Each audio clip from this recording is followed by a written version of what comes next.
All right, so I guess I'm back on here. I got a little bit of time before I have to worry about it, I think. I've got a few moments where I don't have in the house for a bit. I may see after finishing this up if I can get over and do some more of the, what is it, Dark Mirror, Black Mirror?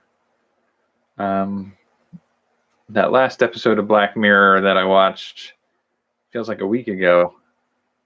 That one, that really hit the... It sort of feels like I'll be ruining the memory of that one, but I can always go back and rewatch that. That was San Jupiter, no, or whatever, however you pronounce it.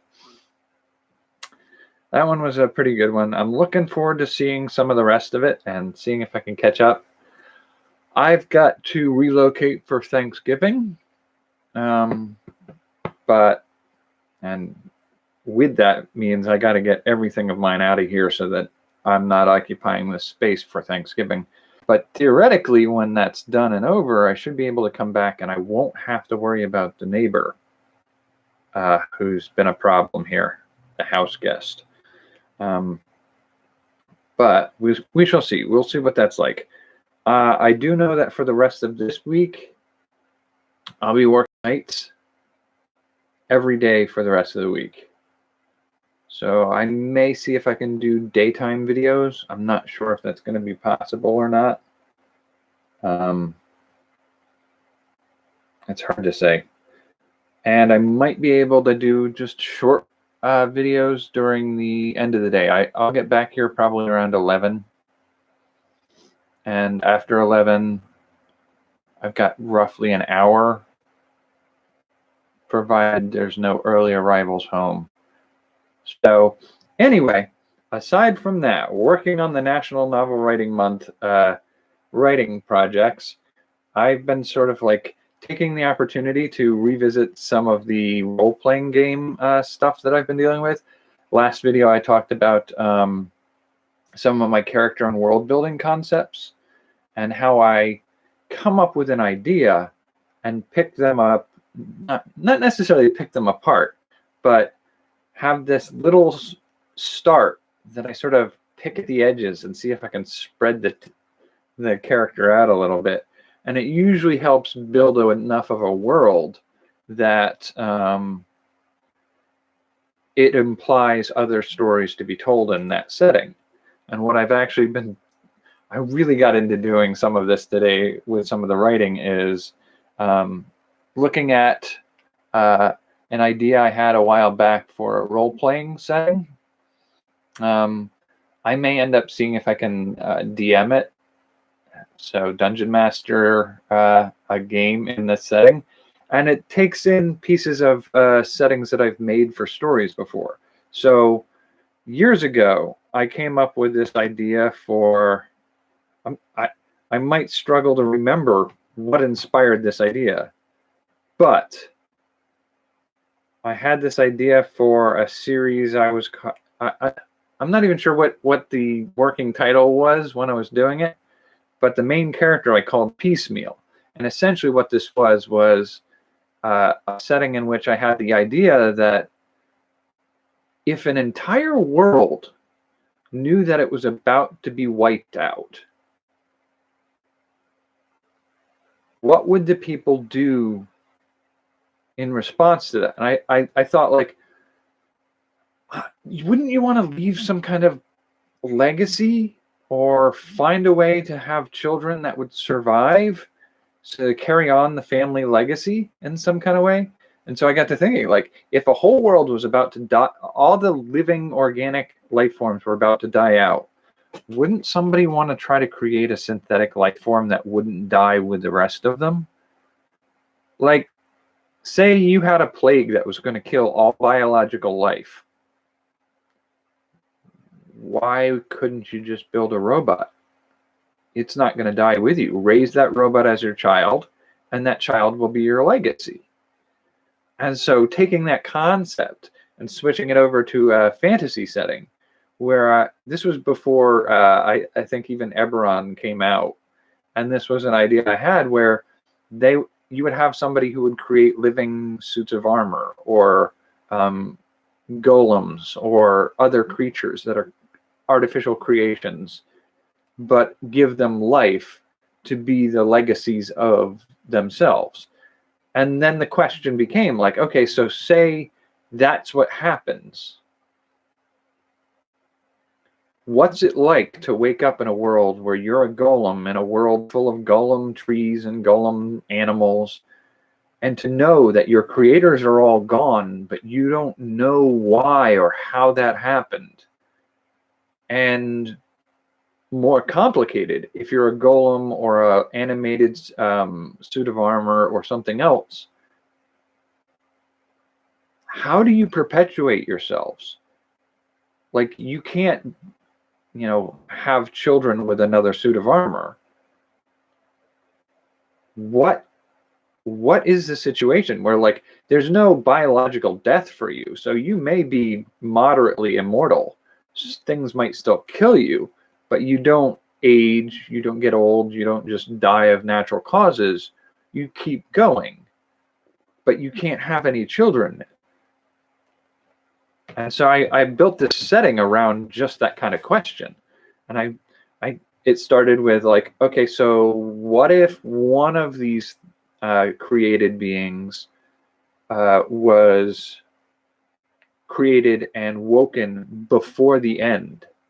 And so it saw what happened to its creator and has a greater sense of loss as a consequence of seeing the disappearance of entire populations of beings, and how they're dealing in a world full of artificially created beings that are confronted with the fact that they can't make any more of themselves. And so I started building a world around what that whole setting was like and the conflicts that get involved with just because you create artificial, like, citizens of the city state of such and such, and the warring nation on the other side of the world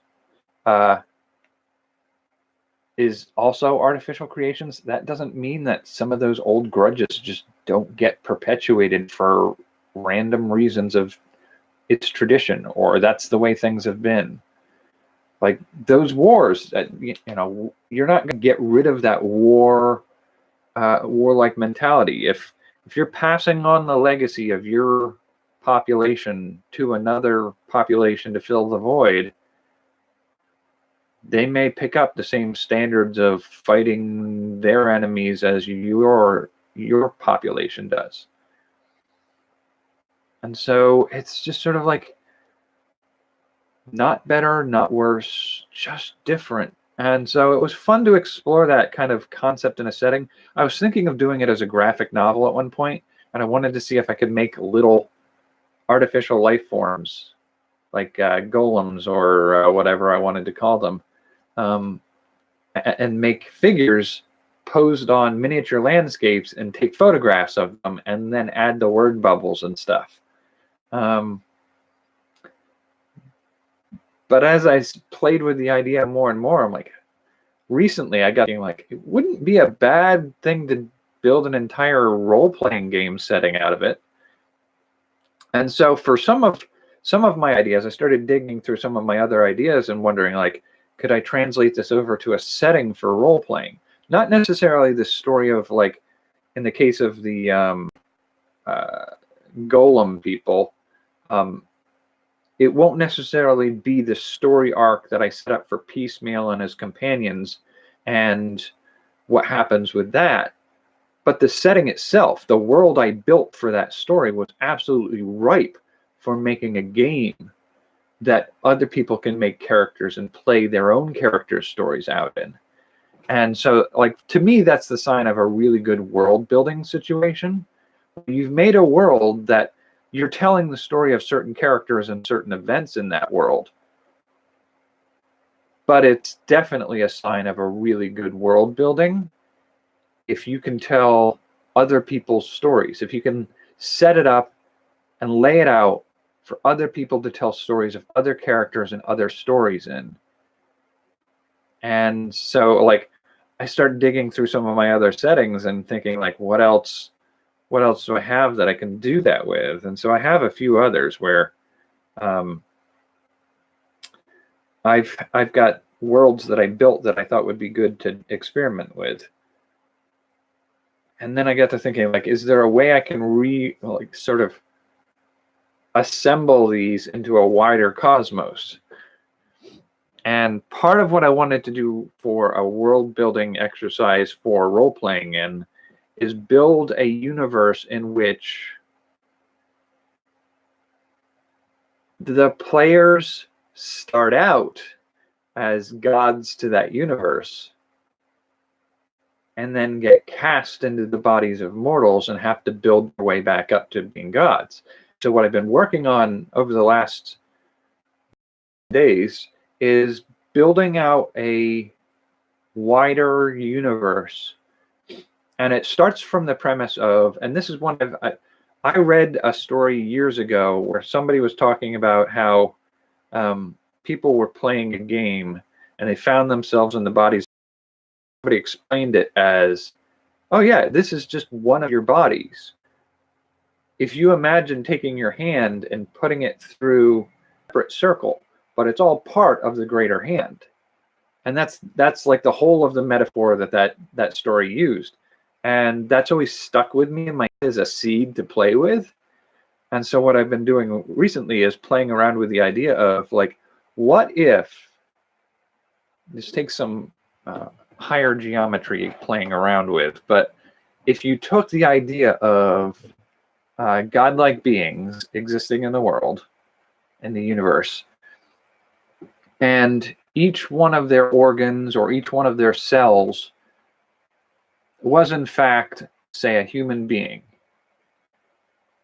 And there may be other creatures and other beings in the world that aren't connected to a god like that. And they might be more like the microbiome. So like we have more cells of individual symbiotic bacteria in our bodies than we have human cells. And they help us live, and we give them a place to live and thrive, and we feed them through our daily lives of ingesting fuel for them. So in my mind, I'm thinking like you have, say, a setting in which individual people, despite the fact that they're disparate, they're separated like those fingers going through a plane of water, are in fact the individual cells of a multicellular organism, and its beings around them are the mitochondria or the microbiome, which are symbiotic life forms that work with them.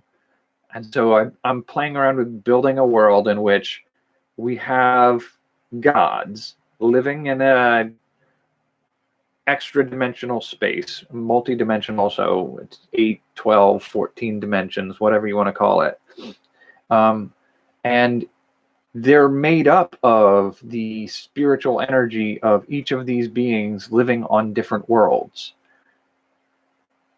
And with that in mind, I wanted to see if I could come up with a way to make it a playable universe. And so I really think like I have a way of making a role-playing game that starts out with the characters as minor gods in this realm where a conflict breaks out and shatters them, sending their awareness down the tubes into individual bodies to play campaigns in.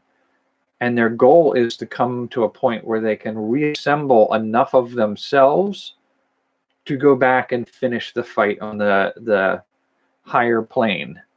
And so that's sort of what I've been building out today. And some of the previous days is planning it out and like figuring out what's the nature of the conflict that caused them to be shattered like they were. What's the stake? What are the stakes of that conflict? And invariably, there's a part of me that says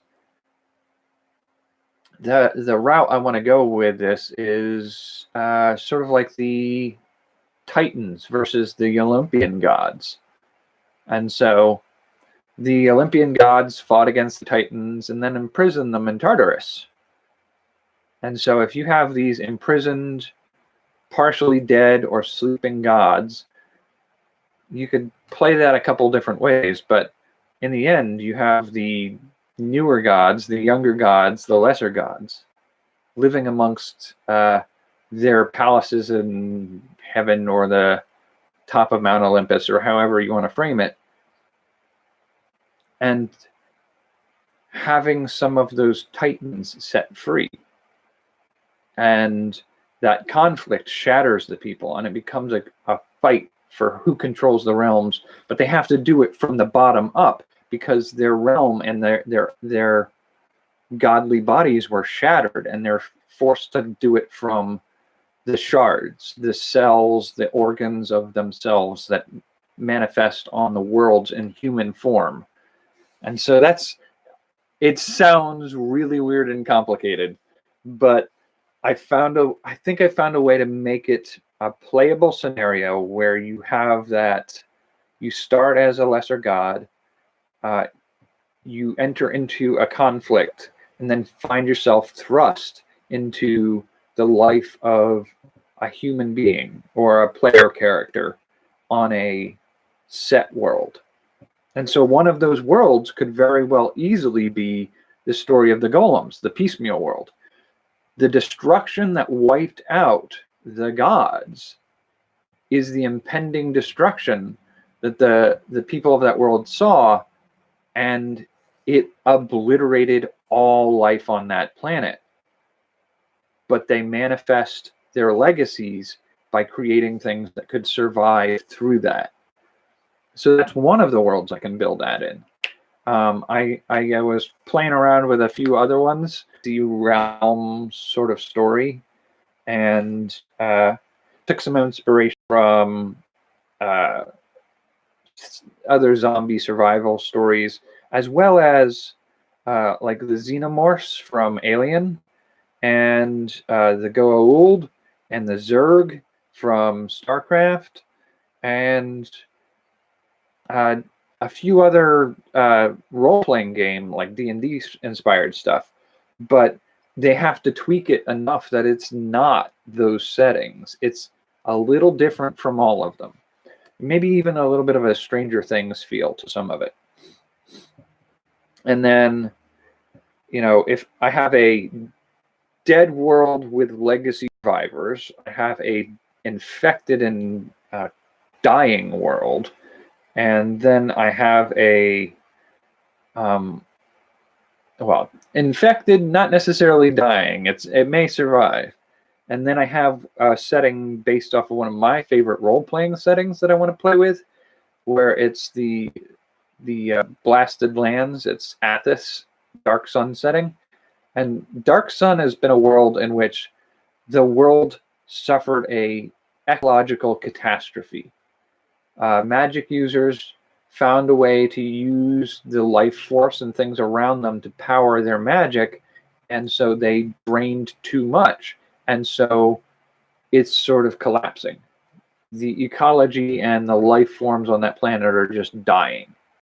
And so you have this blasted, wasted land of hardy survival of the fittest scavengers trying to pull themselves together. It's very Mad Max meets Lord of the Rings kind of thing.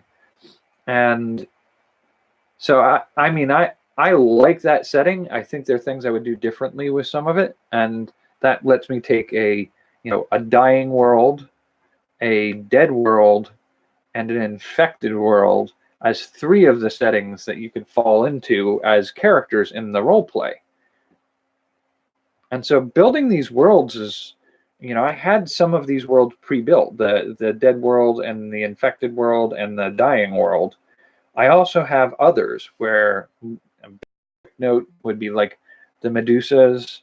I built a setting where I swapped out the standard dwarves and cyclops the dwarves and elves races for cyclops and satyrs.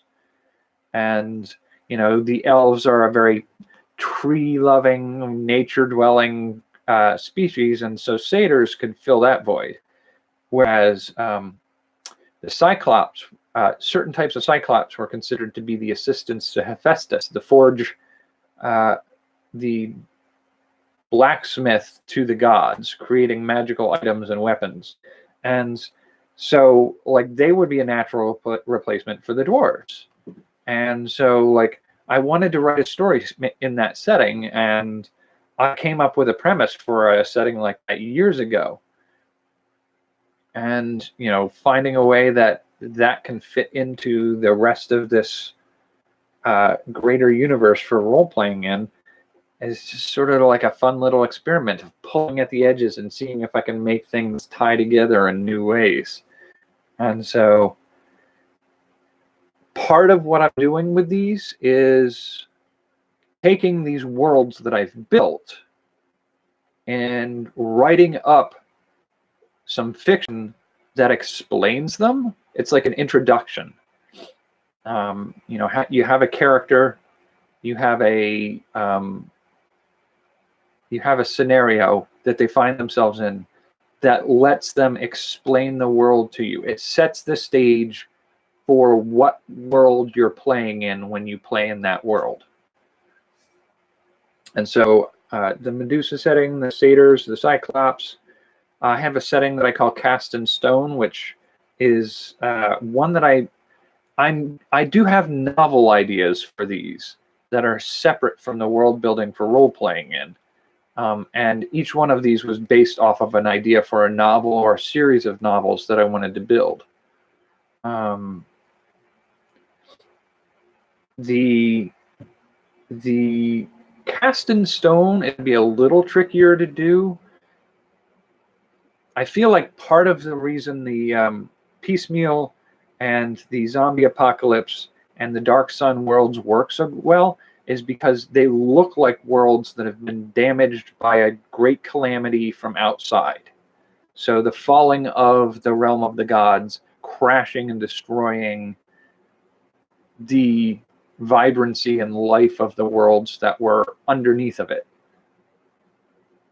But Cast in Stone doesn't really have that catastrophe.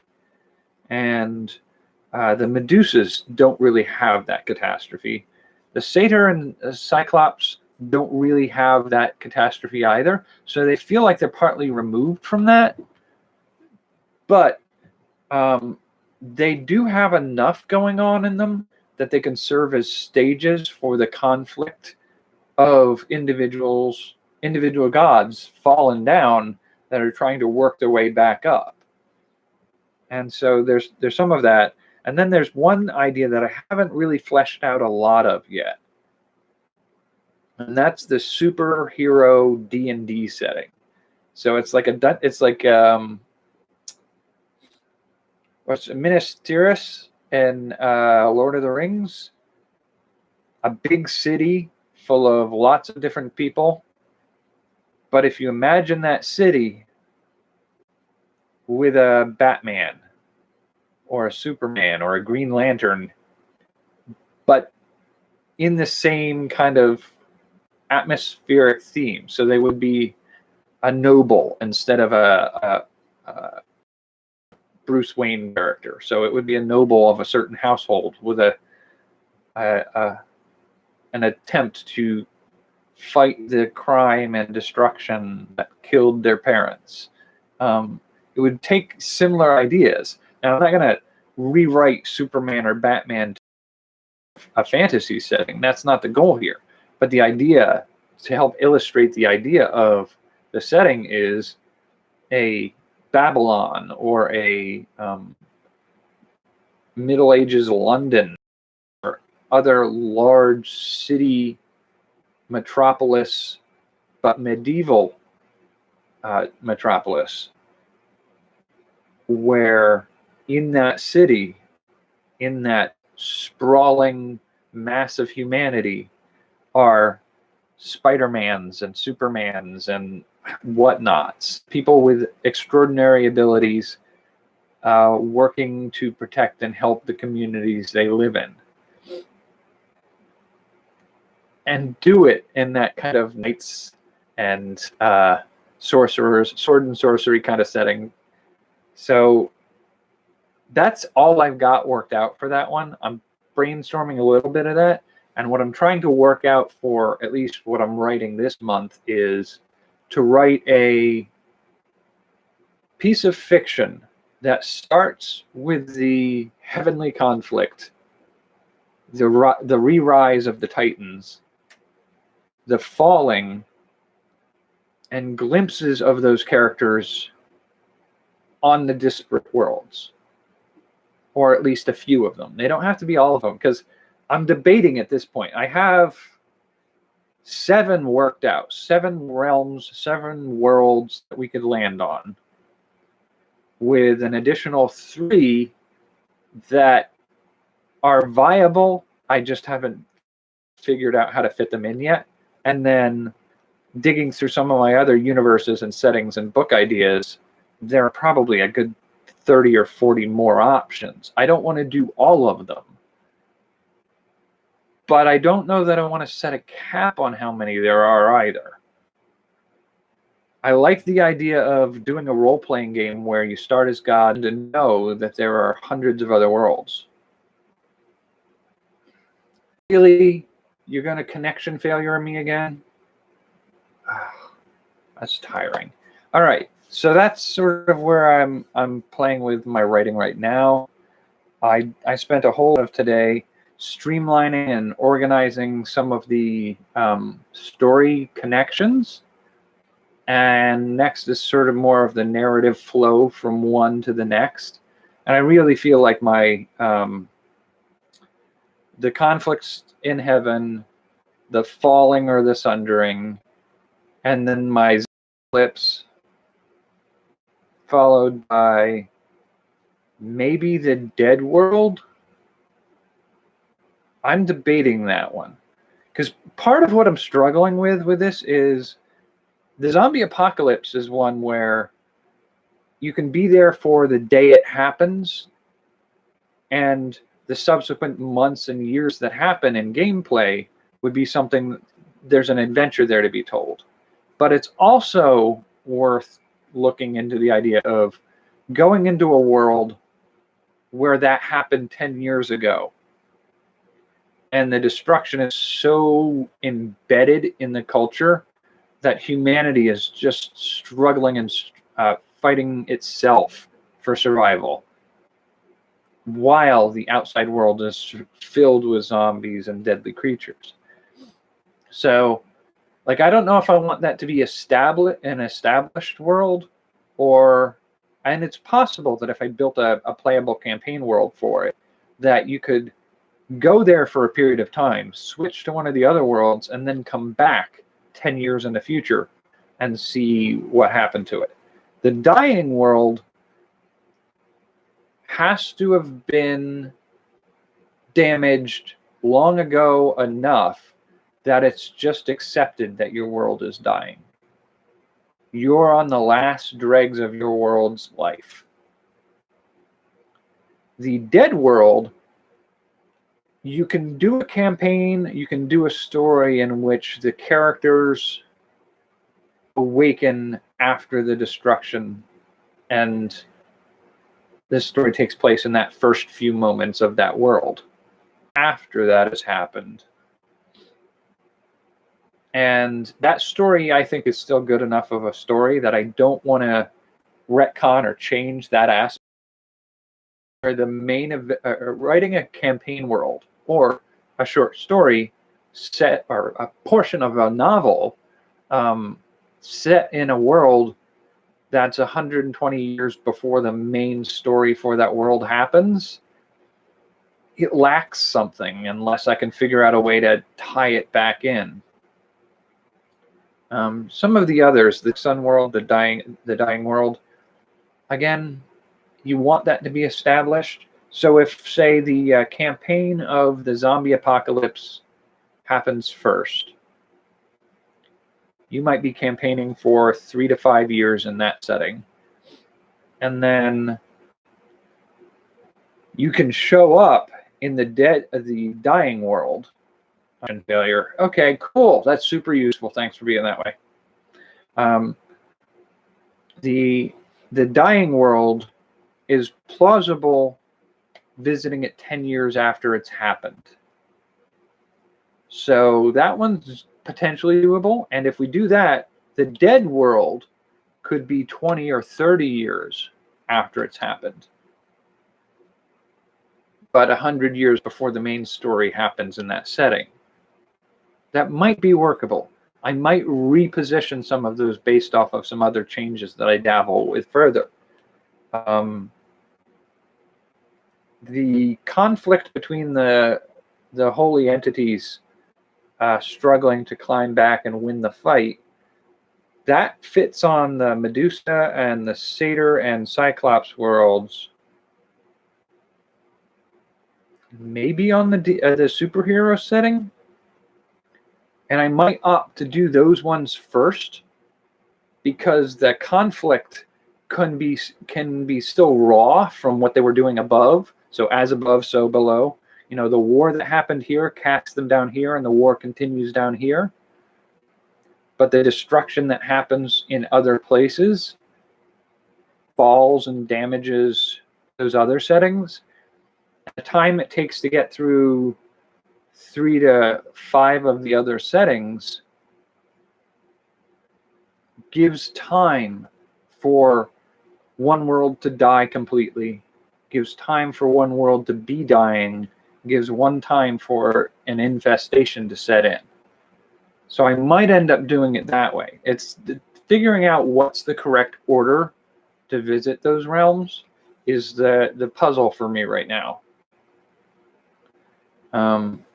And that puzzle dictates the stories that happen in the individual settings. As I write the introductory stories, I need to know, like, am I setting the zombie apocalypse the day it falls on Earth, or am I writing the zombie apocalypse 30, 40, 50 years in? So that's the big puzzle for me. And my usual instinct with settings and story ideas like this is to just say, like, why not both? Like, why do we have to pick? You can write a story in the zombie apocalypse the day it happens, 5 years in, 10 years in, 40 years in. Those are all viable places to tell those stories. But I can't do 5 to 10 different stories for each setting in the work that I'm doing that sets the stage for all of them. I can come back and revisit from this perspective of fallen gods, the Titans, or I might just be one of the other human beings that doesn't understand this whole conflict. What role do I have to play in this? So there, and again, it's like I was talking about earlier. This is like asking these questions, exploring the side stories, and picking at the edges of all these stories and settings broadens them into wider, huger world building exercises, and makes a bigger playground for other people to tell the stories of their own characters in their own stories in those settings. And so, like, I kind of love world building, and that's part of the reason why I think it would be fun to do this for role-playing games. Is I do this naturally. This is sort of like my instinct of, like, build a setting, build a stage to play on, and tell a story on that stage. Build characters, build worlds, build events, and then, like, have them play out in a realistic way that has ramifications for people beyond the edges of the story. And I feel like I would be really good at designing settings. I don't have a lot of the mechanics of role-playing games down yet. Part of me wonders if I can build my tabletop role-playing ideas out into a playable world. I also want to see if I can design it out and use, like, the RPG Builder video game creator to build out a video game people can play in that world. And so I'm excited about this. it's just indecision paralysis. It's the looking at all the potential options and trying to figure out what one works best for right now. And that's where I'm sort of like stumbling right now. That and my schedule and my time right now is very limited. So that's where I am right now. I'm glad I got the chance to update tonight. I did Tuesday night videos for Dark Crystal a little while ago. I might get another Black Mirror in tonight if I can. I want to kind of do a couple of them. I know I'm behind.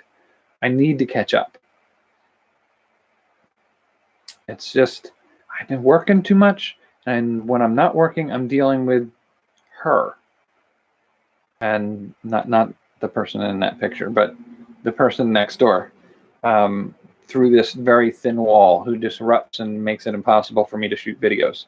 So I want to catch up. I feel like it's sort of like a moot point at this point. I'm so far behind, but I don't want to give up yet. So I will try to be back. I couldn't be back yesterday, was it? Yeah, yesterday. I got back here early enough that I probably could have done something, but so did they. So I don't have access to what I need to do when I have that situation to deal with. I'm going to keep trying to do it daily. No promises, but I will try to see you tomorrow. So thanks for joining. Take care. And have a good night.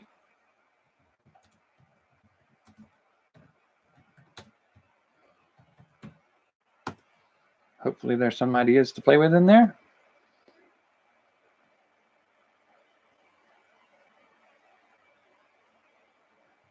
Nice to see you again. See you soon.